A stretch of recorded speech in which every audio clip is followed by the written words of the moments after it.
Aujourd'hui, on va parler de Gaulois, de parcs aquatiques et de sociétés du loisir.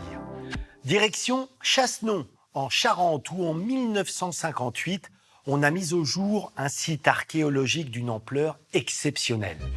Voici Cassinomagus, construit au 1er siècle après Jésus-Christ.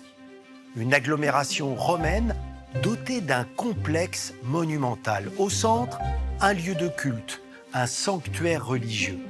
Il faut imaginer ici un temple de 30 mètres de haut et juste à côté, un aqueduc, un théâtre et surtout d'immenses thermes.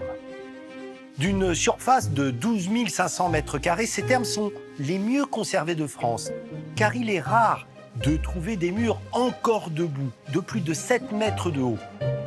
Sous les toitures, installées pour protéger les vestiges, 3 niveaux se superposent. Au premier étage, réservé aux curistes, le complexe sportif avec gymnase, salle de massage et surtout les 2 piscines d'eau chaude. Les thermes étaient plus qu'un lieu d'hygiène et de sport. C'était surtout un espace social où l'on venait entretenir des relations, faire des affaires.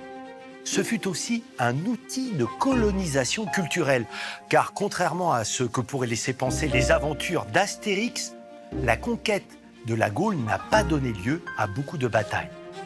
Avec les Romains, les élites gauloises ont découvert et vite adopté des modes de vie, notamment une société du loisir digne de celle qu'aujourd'hui encore nous plébiscitons.